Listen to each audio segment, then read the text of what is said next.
Assalamualaikum warahmatullahi wabarakatuh.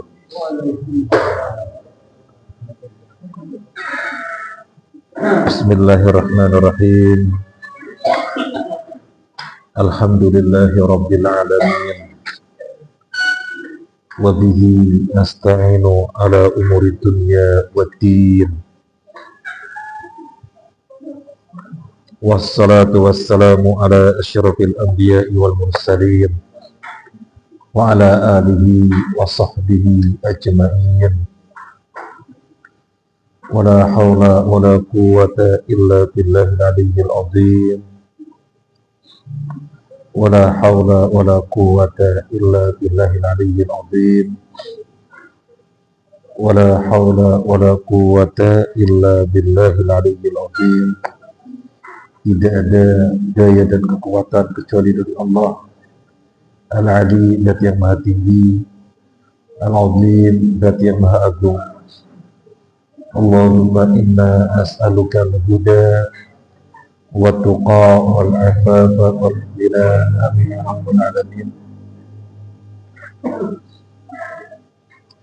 Para jemaah rahimakumullah, Nabi sallallahu alaihi wasallam bersabda, inna lillahi ahlina minan nas. Qalu man hum ya Rasulullah? Qalu ahlul Quran, ahlullahi wa khasatuh. Sesungguhnya Allah memiliki keluarga dari kalangan manusia. Para sahabat bertanya, siapa mereka ya Rasulullah? Beliau sallallahu alaihi wasallam menjawab, ahlul Quran ialah keluarga Allah dan orang-orang khususnya. Kita ingin masuk ke dalam kategori ini, maka kita berjuang, mengupayakan untuk banyak-banyak berinteraksi dengan Al-Quran. Malam hari ini kita mengkaji tafsir surat Hud. Sekarang yang lalu kita sudah sampai ayat 100. Sebelum kita lanjutkan ke ayat yang berikutnya 101, sejenak kita ulangi ayat 100-nya. A'udzu billahi minasyaitonir rajim. Dzalika min anba'il qura naqussuhu 'alaik minha qa'imu wa hasid. Silakan. Itulah beberapa berita tentang negeri-negeri yang dibinasakan yang kami ceritakan kepadamu Muhammad. Di antara negeri-negeri itu sebagian masih ada bekas-bekasnya dan ada pula yang telah musnah. Barakallahu fiik. Dzalika itu min amba'il qura, dari sebagian pemberitaan negeri-negeri. Makusuhu, kami mengkisahkannya, alaika kepadamu, minha darinya, qaimun tegak, wahasid rusak. Dari ayat ini kita mengetahui bahwa Nabi SAW diberikan pemberitaan oleh Allah Azza wa Jalla tentang negeri-negeri umat terdahulu yang dibinasakan. Tetapi tentunya tidak seluruh umat, sebagiannya saja diberitakan, tidak seluruhnya. Kemudian Allah menginformasikan di antara negeri-negeri yang Allah binasakan itu karena mereka memusuhi nabinya, dan sebagian lagi ada yang mentaati nabinya. Negeri-negeri itu ada yang qaim, masih tegak, artinya masih ada bekas-bekasnya, masih ada jejak-jejaknya, masih ada sisa-sisanya. Wahasid, dan sebagian lagi memang sudah terhapus, sudah tidak ada, sudah hancur. Kemudian wakila minha qaimun baqiyat al-hitan wa saqatat as-suquf. Ada yang mengatakan tafsir qaim yang artinya tegak itu dinding-dindingnya masih ada tetapi atap-atapnya nggak ada. Jadi masih tegak bangunan-bangunannya tetapi tidak utuh. Atap-atapnya sudah nggak ada, dinding-dindingnya yang masih ada. Wahasid ay in maha atharuhu. Jadi ada juga negeri-negeri yang memang yang dulunya pernah Allah binasakan sudah tidak terlihat, sudah tidak ada bekasnya. Sebagian ada yang qaim masih bisa dilihat bekas-bekasnya, meskipun dinding-dinding yang tegak tetapi atapnya nggak ada. Sebagainya lagi memang sudah tidak ada bekasnya.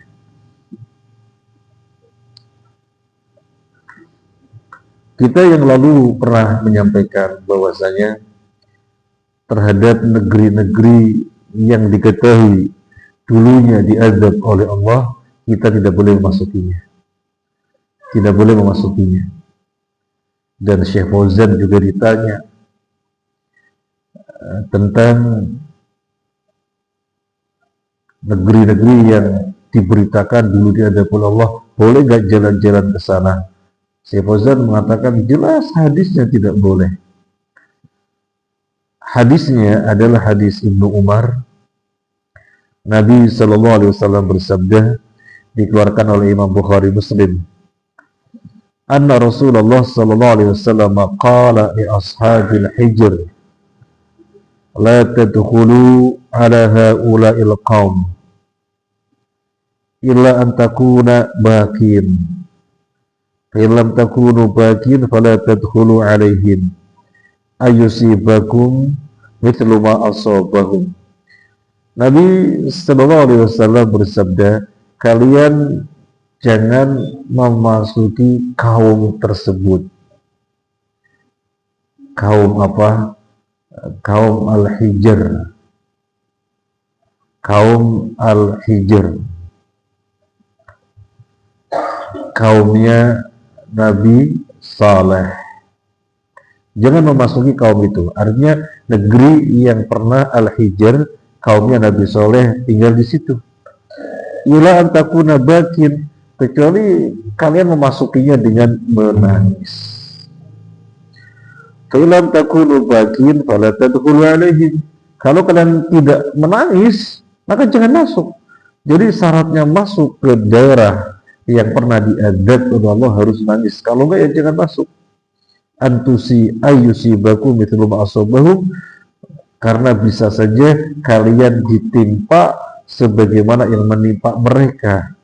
Kalau kalian masuknya tidak nangis, maka kalian akan ditimpa sebagaimana yang menimpa mereka. Hadis Bukhari Muslim dari Abdullah bin Umar yang menunjukkan haram memasuki negeri-negeri yang dulunya pernah diazab. Terus dibiarkan saja, ya dibiarkan saja. Gak usah dijadikan tempat pariwisata. Ya gak mungkin masuk saja gak boleh kecuali dengan menangis.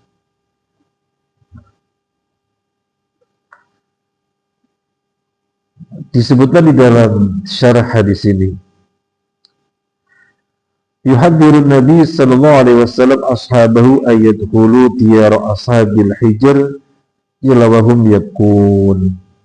Nabi sallallahu alaihi wasallam memperingatkan para sahabatnya untuk tidak memasuki kampungnya ashabul hijr, yaitu kaumnya Nabi Saleh yang terletak di antara Madinah dan Syam. Kita ingat-ingat Madinah posisinya di mana, kemudian perjalanan ke arah Syam. Syam itu sekarang meliputi Yordan, Suriah, Palestina, itu Syam. Nah, jadi suatu negeri di antara Madinah dan Syam, disitulah Ashabul Hijr. Di situ mereka dulu menentang nabinya, itu Nabi Saleh, maka Allah binasakan. Dan Nabi peringatkan para sahabat jangan masuk ke situ illa wahum yabkun, kecuali kalau bisa menangis. Kecuali kalau bisa menangis. li'anna ad-dakhil dara qaumin uhliku bi khasfin aw adzabin idza lam yakunu baqiyan imma syafaqatan alaihim wa imma khaufan min khululi mithli bihi kana qasiyal qalbi qalilal khusyu'. Karena orang yang tidak bisa menangis ketika memasuki negeri-negeri tersebut, baik menangisnya karena menyayangkan mereka, kok iso ya mereka memusuhi Nabi, kok iso.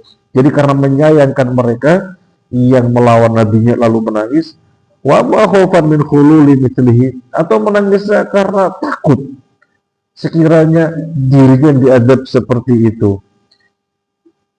maka tidak lain karena hatinya keras.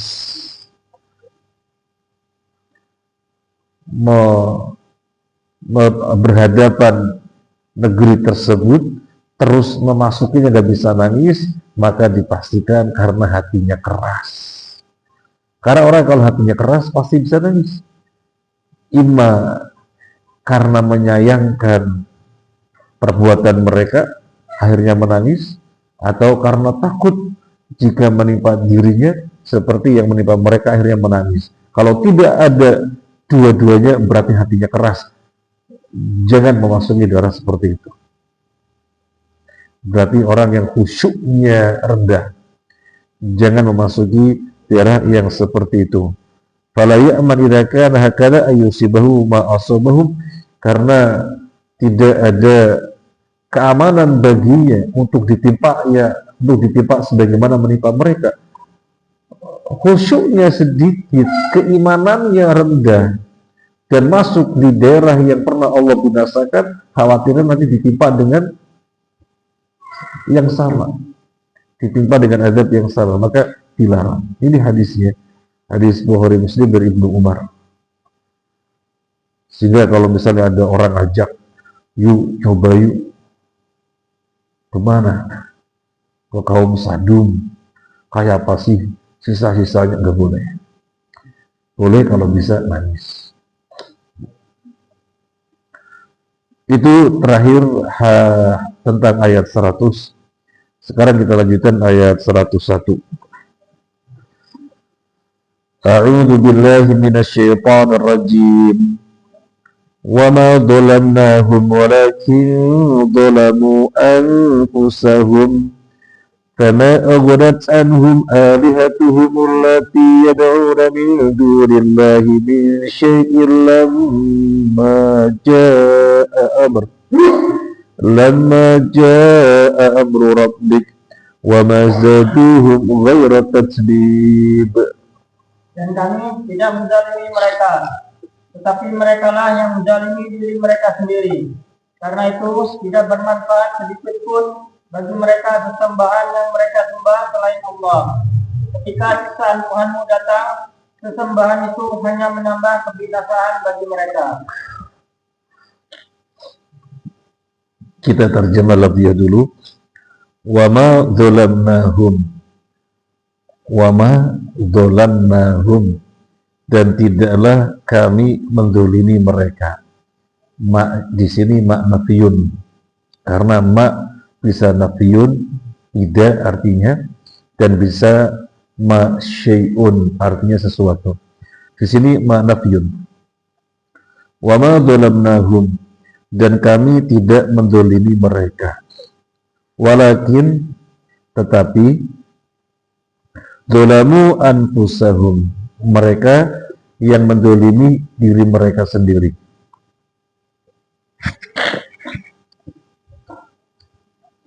Fama aghnat, dan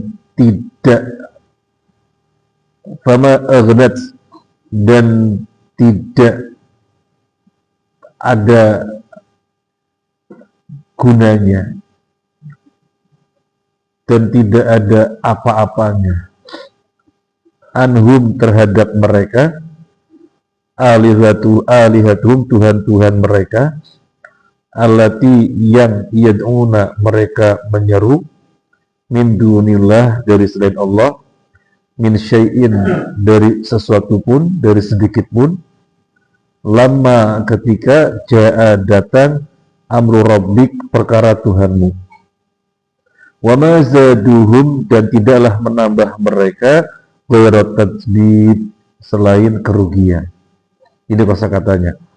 Mana yang belum diketahui maka diingat-ingat ya. Mungkin tatsbib. Tatsbib artinya kerugian. Tatsbib artinya kerugian. Baik, kita bacakan dari As-Sa'di. Wa ma zalamnahum bi'ahdihim bi'anwa'il uqubat walakin zalamu anfusahum bisyirki wal kufri wal inad. Disebutkan dalam As-Sa'di, wa ma zalamnahum, artinya kami tidak menzalimi mereka dengan menimpakan kepada mereka berbagai macam azab, bukan karena kami menzalimi mereka, kata Allah. Mereka ditimpakan berbagai macam azab. Ada yang dengan teriakan, ada yang dijungkir balikan tanahnya, ada yang ditimpa dengan batu dari neraka. Bermacam-macam azab kami menimpakan mereka, bukan karena kami menzalimi mereka. Walakin dzalamu anfusahum, tetapi merekalah yang menzalimi diri mereka sendiri, bisyirki wal kufri wal inad, dengan kesyirikan, kekufuran, dan penentangan. Fama adat anhum alihatuhum allati yad'una min dunillahi min syai'in lamma ja'a amru rabbik. Tuhan-Tuhan yang mereka seru, berhala-berhala dan yang lainnya, ketika datang perkara Allah ini, itu ditimpakan azab kepada mereka, nggak bisa berbuat apa-apa, nggak ada gunanya sedikit pun. Wa hakadha kullu man irtaja ila ghairillah lam yanfa'hu dzalika inda nusulis syada'id. Demikianlah perkara-perkara apapun yang manusia menyerunya selain Allah, perkara-perkara apapun yang manusia menyandarkannya selain Allah, nggak bermanfaat sedikit pun. Nggak artinya sedikit pun. Ketika ditimpa azab, apa berhala bisa nolong? Nggak bisa. Apa Tuhan-Tuhan dari batu, dari kayu bisa menolong? Nggak bisa. Nggak bisa. Wa ma zaduhum ghairu tatsbib, dan tidaklah menambah mereka ghairu tatsbib, ay khasarah wa dimar. Tidaklah menambah mereka kecuali kerugian, kehancuran.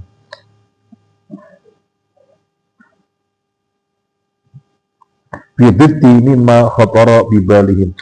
Jadi yang terjadi justru kebalikan apa yang terbersit di dalam hati mereka. Di dalam hati mereka terbersit aman, terjaga, ditolong, selamat oleh Tuhan-Tuhan yang disembahnya. Begitu ditimpakan, gak bisa ngapa-ngapain. Karena mereka aslinya kan bukan Tuhan. Cuma dinyatakan oleh manusia sebagai Tuhan. Batu, kayu, dan yang lainnya. Maka gak bisa ngapa-ngapain. Maka ketika kita membacakan ayat ini, kita harus bisa mengambil ibrah betapa apapun yang orang menyandarkannya selain Allah, gak bisa ngapa-ngapain, gak berfungsi apa-apa. Tetapi tetap aja ada orang yang lari ke Gunung Kali, orang yang lari ke Mbah Kober, dan yang lain, tetap aja ada. Padahal ayat-ayatnya jelas, mereka yang dibinasakan negerinya, mereka menghambakan kepada selain Allah, berhala-berhala dan yang lainnya. Kemudian kalau tadi dari As-Sa'di, sekarang dari Ibnu Katsir kita bacakan, wa ma zalamnahum ay id ahlaknahum walakin zalamu anfusahum ay bitakdzibihim rusulana wa kufrihim bihim.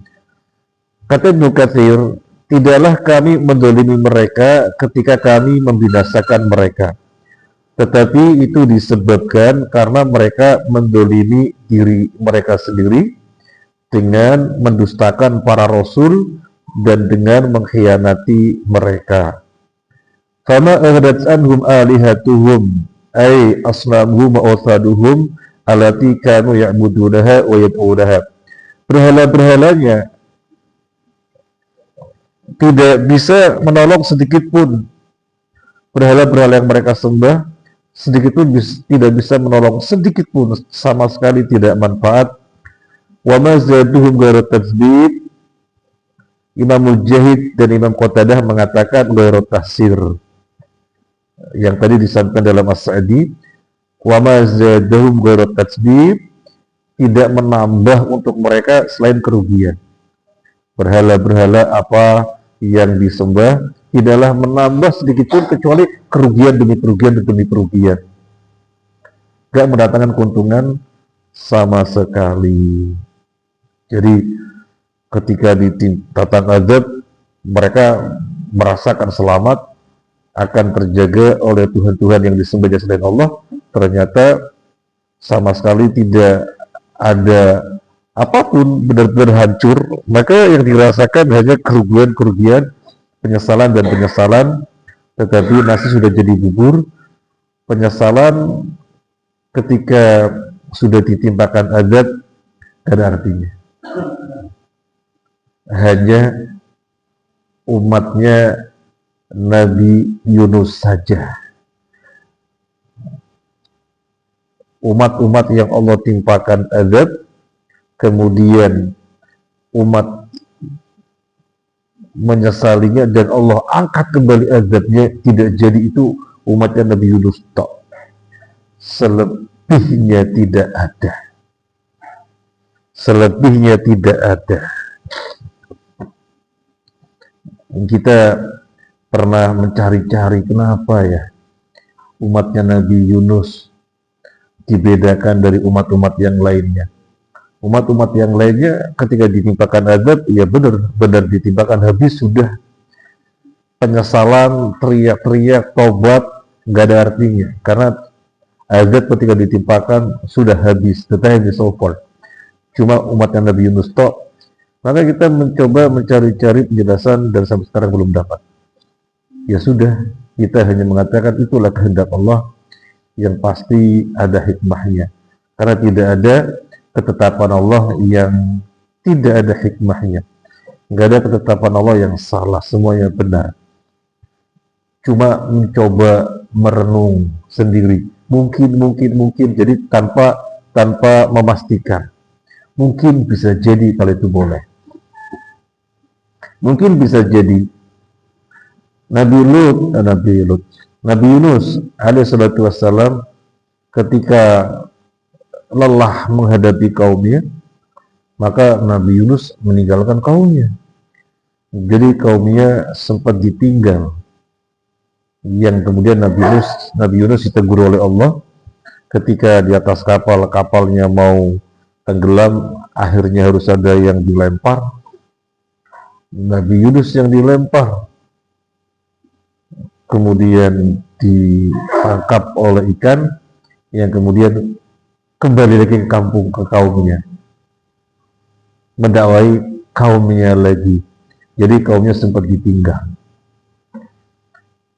Tapi apakah sebabnya ini kan kita nggak tahu, Allah a'lam.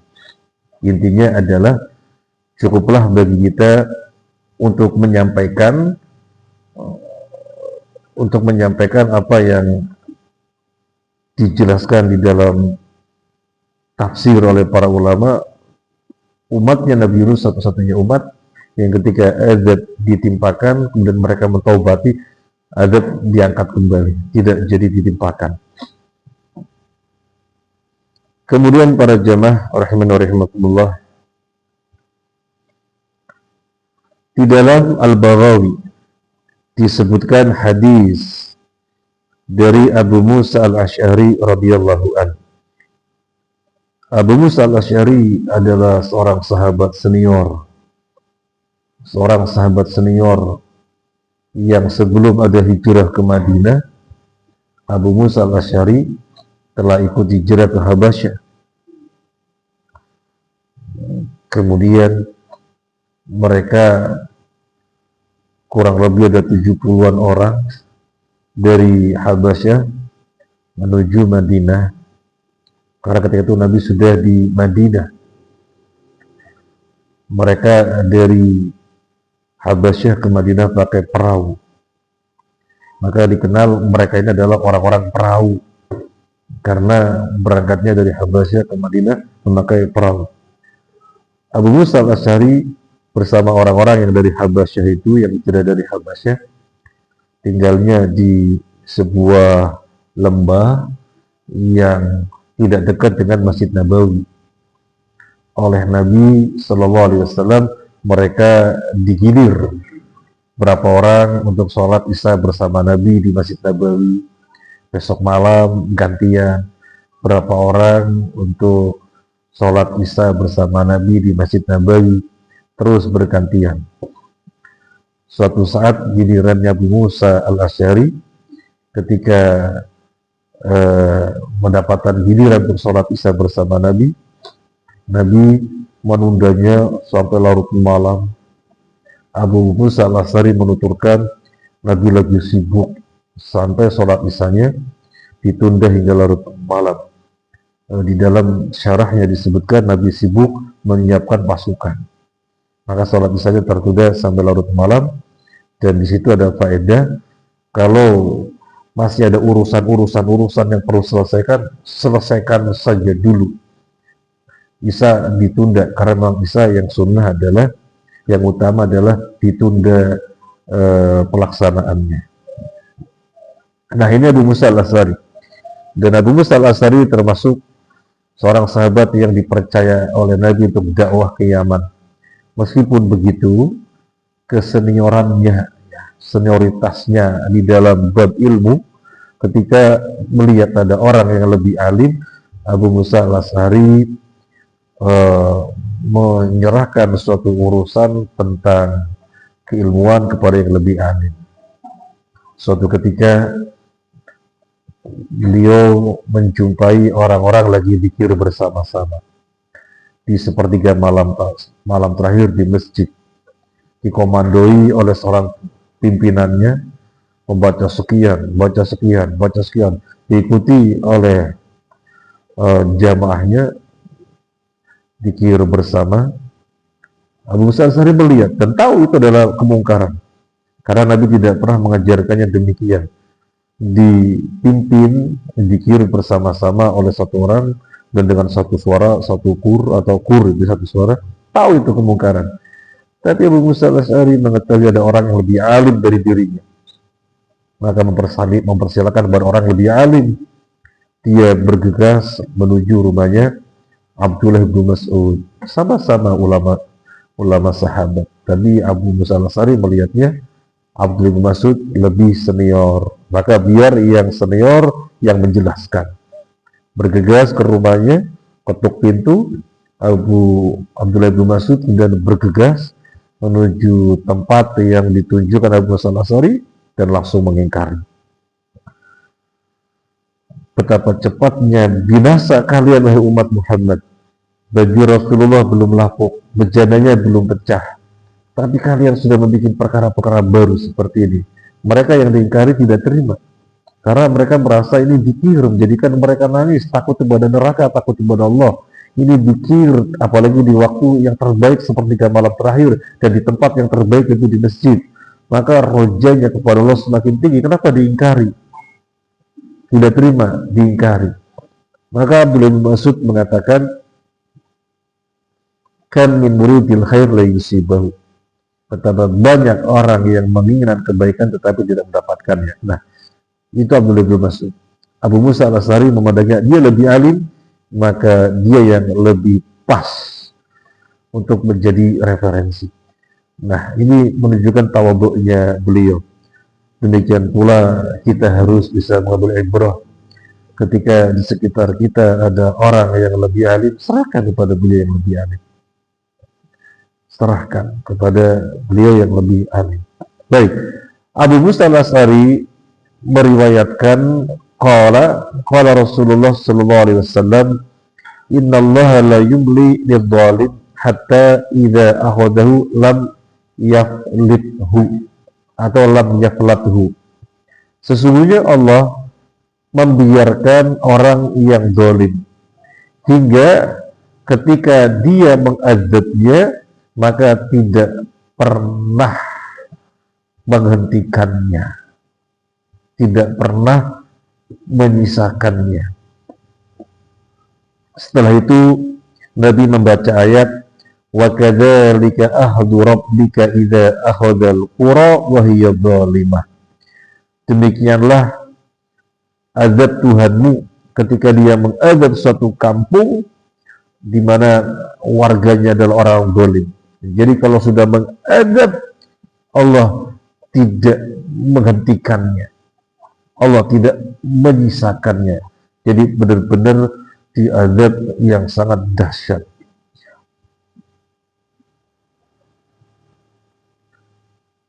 Disebutkan di dalam syarah hadis ini, yuhadzir Nabi sallallahu alaihi wasallam minat tamadi fid dzulmi.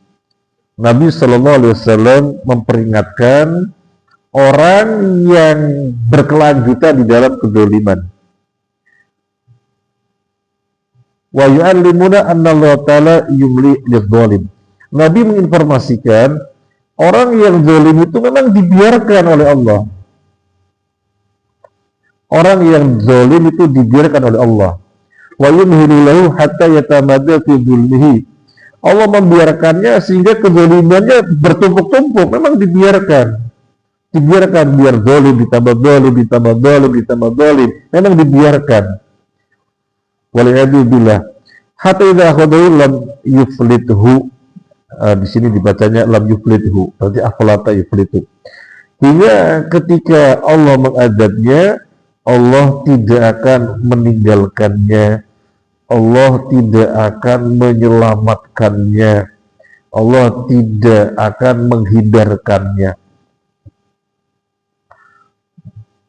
Kadarnya tentunya berbeda. Allah tidak akan menyelamatkannya, Allah tidak akan memisahkannya, Allah tidak akan tidak akan menyelamatkannya, tidak akan memisahkannya. Jadi terus nempel itu azab. Kadarnya berbeda-beda. Jika dia musyrik, jadi benar-benar dibinasakan habis. Awalam yukhalisu muddatan tawilatan, atau tidak menyelamatkannya hingga masanya panjang sekali jika mukmin. Jadi dua-duanya diadab. Ini berbuat dolim, ini berbuat dolim, ini berbuat dolim, ini berbuat dolim, tapi mereka orang-orang kafir. Maka dibinasakan sebinasa-binasanya. Ini yang disebut dengan lam yuflithu.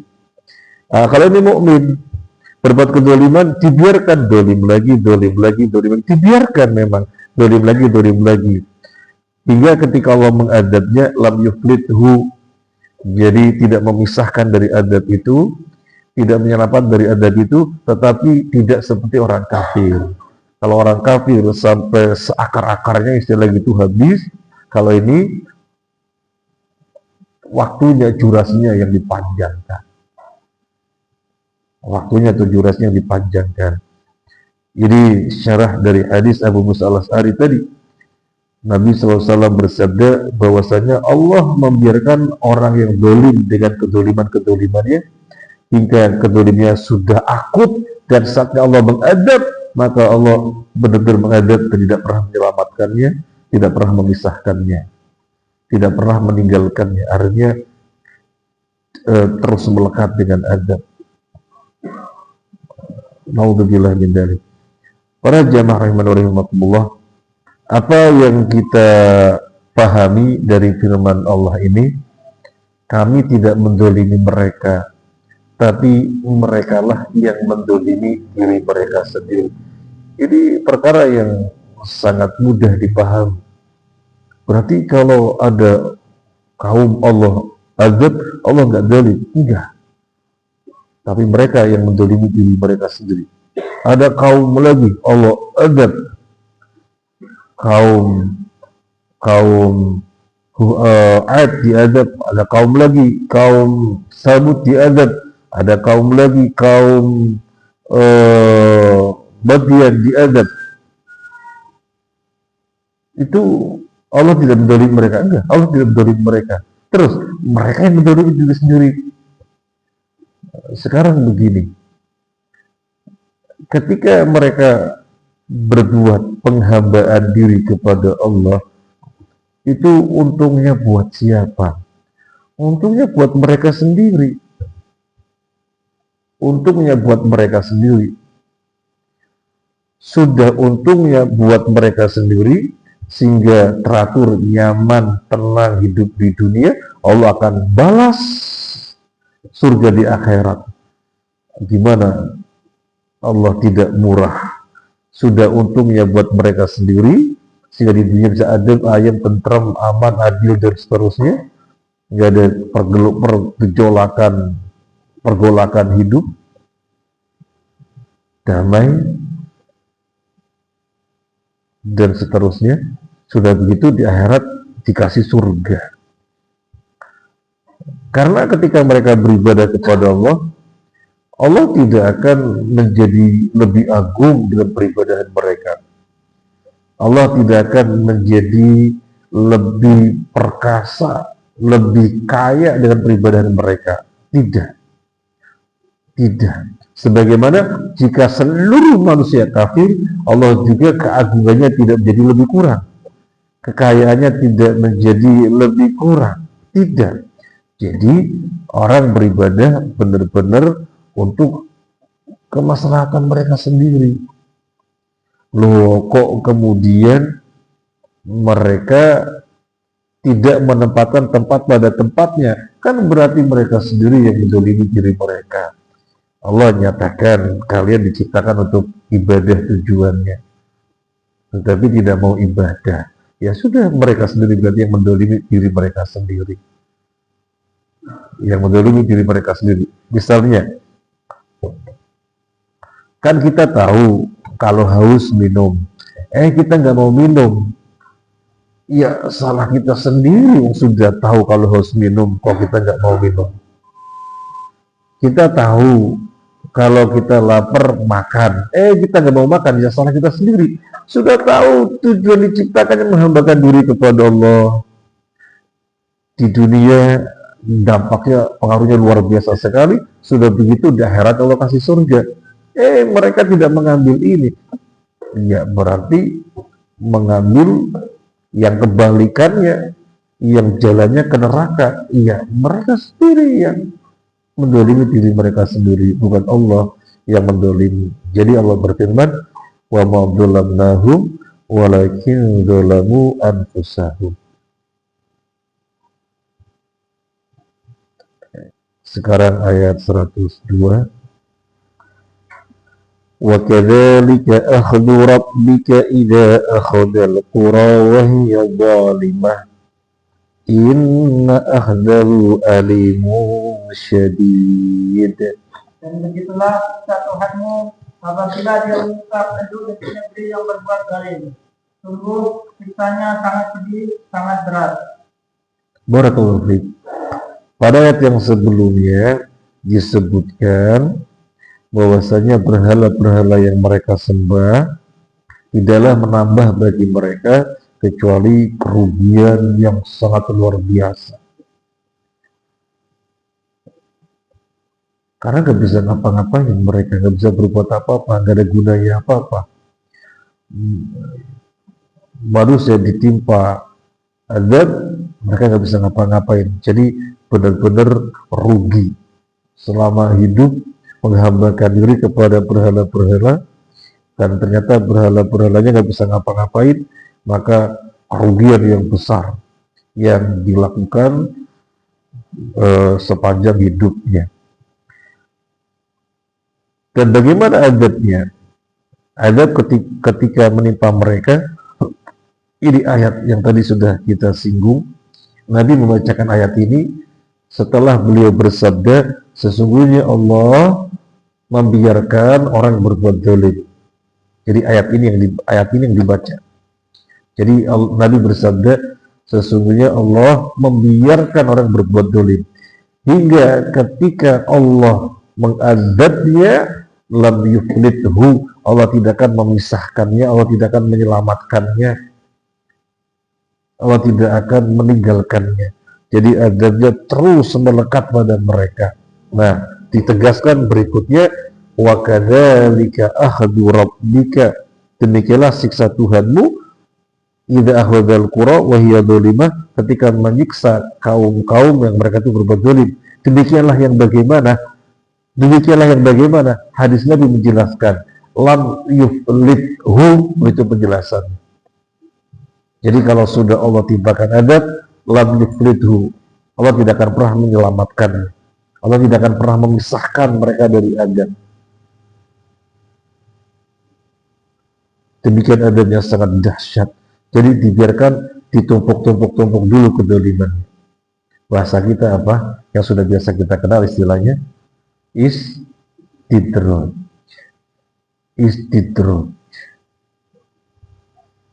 Jadi sekalian. Inna ahdahu alimun syadid, sesungguhnya adabnya adalah alim, menyakitkan. Pakai hamzah. Alim, menyakitkan. Bukan alim. Kalau alim orang yang berilmu atau alim berilmu, ini pakai hamzah. Alimun, menyakitkan. Syadidun, sangat dahsyat. Makanya jangan sekali-kali berbuat zalim. Jangan merasa, wah ini kezaliman tapi kok gak ada apa-apa, berarti gak apa-apa. Nah, zalimnya lebih-lebih kok gak ada apa-apa, berarti gak ada masalah. Tambah zalim lagi. Kata Nabi, ya memang Allah biar orang berbuat zalim. Memang Allah biar orang berbuat zalim. Justru bersyukur kalau ada orang berbuat zalim kemudian langsung ditegur. Justru bersyukur karena tidak dibiarkan berbuat lagi, tidak dibiarkan. Justru bersyukur karena Allah membiarkan orang berbuat zalim, biar zalimnya sekalian bertumpuk-tumpuk. Maka sadarilah oleh kita, jangan sekali-kali berbuat zalim dan merasa aman dengan suatu kezaliman. Punya karyawan misalnya, saatnya gajian ditunda-tunda sampai dia nagih-nagih gak dibayar, itu kezaliman. Itu kezaliman. Sampai Nabi mengatakan dengan ungkapan yang mubalaghah. Mubalaghah itu bahasa kita mungkin hiperbola ya. Jadi ungkapan yang berlebih-lebihan. Ya, berilah upah karyawan sebelum keringatnya kering. Mana ada upah diberikan sebelum keringatnya kering. Yang namanya upah diberikan kan orang sudah selesai kerja, keringatnya sudah kering. Gimana mempraktekannya? Berilah upah sebelum keringatnya kering. Berarti lagi keringatan, dikasih gitu ya. Karena jangan sampai keringatnya kering. Itu sighah mubalaghah. Itu ungkapan yang maknanya berlebih-lebihan. Di situ ada faedah apa? Ada faedah jangan sekali-kali mengabaikannya. Jangan sekali-kali mengabaikannya. Perhatikan haknya dia. Karena kalau berbuat zalim kemudian tidak disadari, maka Allah akan biarkan terus. Naudzubillah min dzalik. Nah, yang berikutnya ayat 103. Inna fi dzalika laayatan liman khafa 'adzabal akhirah. Dzalika yaumun majmu'un lahun nas wa dzalika yaumun mashhud. Sesungguhnya pada yang demikian itu pasti terdapat pelajaran bagi orang-orang yang takut kepada azab akhirat. Itulah hari ketika semua manusia dikumpulkan untuk dihisab, dan itulah hari yang disaksikan oleh semua makhluk. Inna fi dzalika, sesungguhnya pada yang demikian itu la ayatan, benar-benar merupakan ayat, liman khafa adzabal akhirah, bagi yang takut terhadap azab akhirah. Dzalika yaumun majmu'u lahun nas, itu hari yang dikumpulkan padanya manusia. Wa dzalika, dan itu yaumun, hari, masyhud, yang dipersaksikan. Allah berfirman, inna fi dzalika la ayah, sesungguhnya pada yang demikian itu terdapat ayat, terdapat tanda-tanda kekuasaan Allah. Yang mana? Sesungguhnya pada yang demikian itu yang mana? Ayat yang sebelumnya. Allah kalau sudah mengadab, maka adabnya sangat dahsyat sekali. Allah tidak akan pernah memisahkan mereka dari adab tersebut. Allah tidak akan pernah menyelamatkan mereka dari adab tersebut. Adabnya sangat dahsyat sekali. Nah, pada yang demikian itu terdapat tanda-tanda kekuasaan Allah. Tapi apakah bagi semua orang? Seharusnya. Tapi Allah berfirman bagaimana? Liman khafa adzabal akhirah, tanda-tanda kekuasaan Allah bagi orang yang takut kepada azab akhirat. Untuk orang yang takut kepada azab akhirat, diazabnya suatu kaum di dunia itu benar-benar dijadikannya sebagai pelajaran. Tapi bagi orang yang tidak takut kepada azab akhirat, melihat adab-adabnya, adab-adab Allah yang ditimpakan pada kaum-kaum, dilihatnya hambar saja, datar-datar saja. Tidak ada suatu ibrah yang mereka ambil. Yang bisa mengambil ibrah siapa? Allah berfirman, la ayatan liman khafa adzabal akhirah. Ayat bagi orang yang takut kepada azab akhirat. Nah, sekarang gimana kita mentadabburi ayat ini? Kita melihat bencana yang terjadi di sekitar kita misalnya.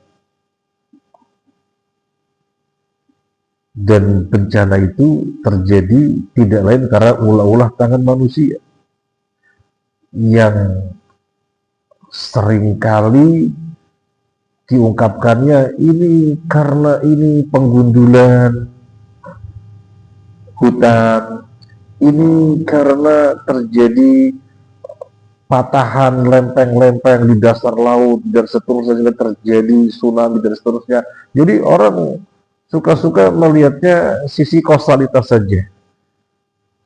Padahal semestinya siapa yang menyebabkan kausalitas itu? Hubungan sebab dan akibat, siapa yang menjadikannya? Kan mestinya melihat lebih jauh ke sana. Nah, orang yang takut kepada azab akhirat, melihat bencana-bencana itu, menguap pada dirinya rasa takut kepada Allah. Banyaknya bencana-bencana, maka orang yang imannya kuat, yang takut kepada azab akhirat, itu benar-benar bisa dirasakan. Benar-benar bisa dirasakan efek pada dirinya. Tidak datar-datar saja, tidak hambar-hambar saja, tapi efek. Kalau gak ada keimanan sama sekali, ya sudah ada atarnya, pengaruh sama sekali. Bagi yang ada imannya, ya tergantung levelnya. Tergantung levelnya. Hari-hari ini kita lihat di berita di mana-mana kebanjiran, ada yang erupsi, ada yang macam-macam yang lainnya, tanah longsor.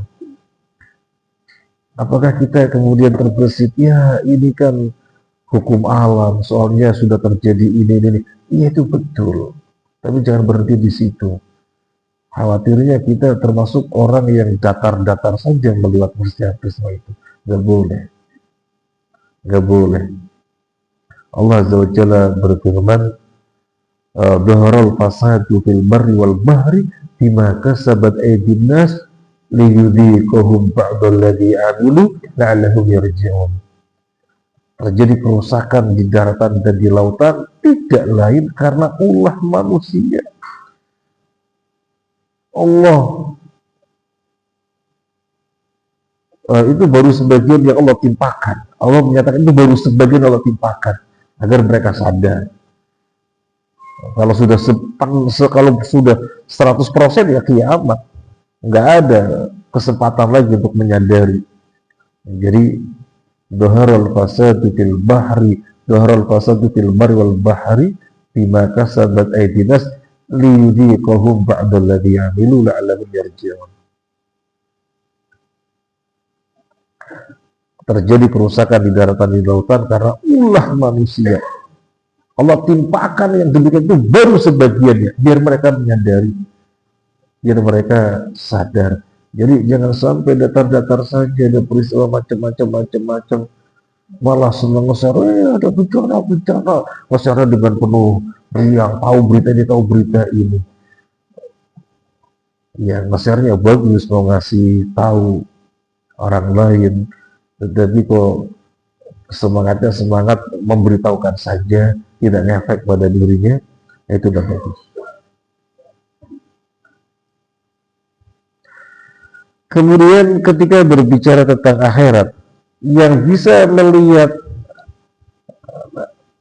fenomena tersebut sebagai ayat, tanda-tanda kekuasaan Allah adalah orang yang takut kepada azab akhirat. Bukan dijelaskan akhirat itu apa? Yang berikutnya, dzalika itu yang dimaksud akhirat itu yaumun, hari, majmu'un, dikumpulkan, lahu padanya annasu, manusia. Oh, ini pengertian akhirat. Hari yang seluruh manusia dikumpulkan.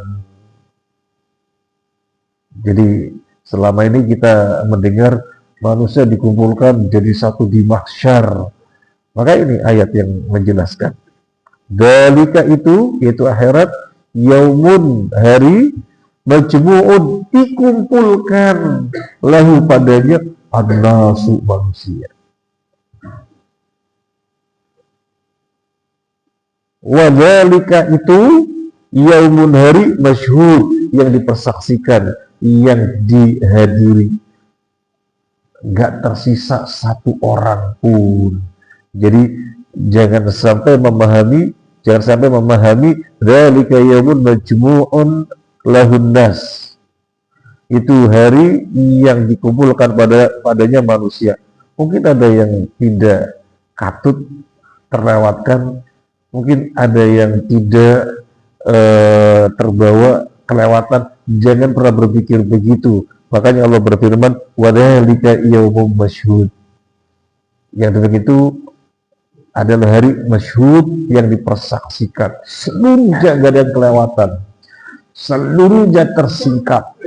Yang ketika di dunia rahasia, di sana bukan rahasia, semuanya tersingkap. Jangan pernah berpikir ada yang kelewatan, satu orang, dua orang, jangan pernah ada. Semuanya dikumpulkan. Dan jangan pernah berpikir mungkin ada satu orang, dua orang yang kelewatan, tidak dihisab. Jangan pernah berpikir. Allah nyatakan, wa dzalika yaumun masyhud. Itu adalah hari yang dipersaksikan. Ada yang mentafsirkan di dalam As-Sa'di, yang dimaksud hari yang dipersaksikan adalah ay yashhadullah, Allah menyaksikannya, wa malaikatuhu, dan malaikatnya, wa jami'ul makhlukin, dan seluruh makhluk.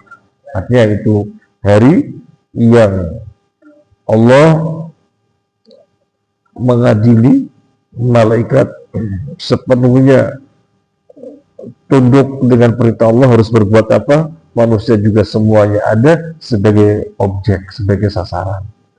Masyhud, ini hari yang dipersaksikan. Bagaimana dikumpulkannya? Dikumpulkannya di suatu bumi. Buminya di mana? Buminya mulus. Nanti akan kita jumpa dalam surat Toha. Bumi yang kita sekarang tinggal di dunia, ada yang lebih tinggi, lebih rendah. di tempat nanti manusia dikumpulkan seluruhnya gak ada terlewatkan, bumi datar mulus, gak ada lebih tinggi lebih rendah, gak ada. Dan bukan bumi yang sekarang. Yauma tubaddalul ardu ghairal ardi was samawat. Hari yang buminya diganti, bukan bumi yang ini. Demikian langitnya diganti, bukan langit yang ini. Tetapi hadis menyatakan mataharinya matahari yang sekarang. Mataharinya yang didekatkan di pasar matahari yang sekarang.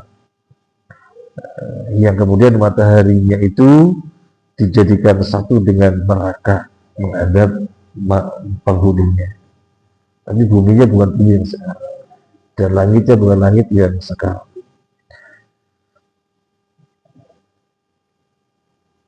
Kemudian ayat 104, wa ma nuakhiruhu illa li ajalin ma'dud.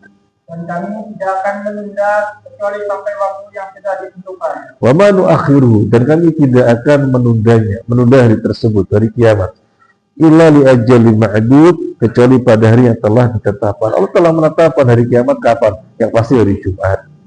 Allah tidak akan menundanya. Artinya Allah akan menjadikan hari kiamat datangnya, tibanya sesuai dengan yang Allah putuskan. Ini yang kemudian orang-orang kafir meledek Nabi, mengejek Nabi. Kapan? Kiamat, dikit-dikit bilang kiamat, kapan? Wa yaquluna mata hadzal wa'du in kuntum shadiqin. Mereka mengatakan, kapan yang kamu ancamkan kiamat? Ayo kapan? Kalau kamu benar, ayo kapan? Kita jumpa banyak ayat dalam Al-Quran. Ini Allah menukil ucapan mereka yang mengejek Nabi.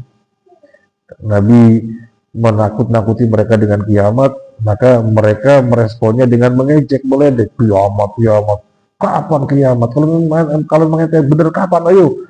Mana kiamat mana? Wa yaquluna mata hadzal wa'du in kuntum shadiqin. Mereka mengatakan, kapan ancaman itu terjadi? Kalau kamu benar kapan? Dan rahasia. Kapan terjadi rahasia. Cuma informasikan hari Jumat. Kapan terjadinya rahasia. Yang jelas diutusnya Nabi SAW itu tanda hari kiamat. Tanda hari kiamat. Dan dinyatakan sudah dekat. Ya, orang tambah ngejek lagi. Kapan kiamat? Dekat lagi. Tambah ngejek lagi. Padahal kalau mau menghitung, Nabi SAW itu Nabi yang terakhir. Gak ada Nabi lagi sampai hari kiamat. Kalau ditarik mundur, Nabi beliau diutus sebagai Nabi terakhir, ditarik mundur. Mulai ada kehidupan. Dibandingkan dengan Nabi ke hari kiamat. Maka solusinya jauh. Sehingga dikatakan diutusnya Nabi itu sudah dekat kepada hari kiamat.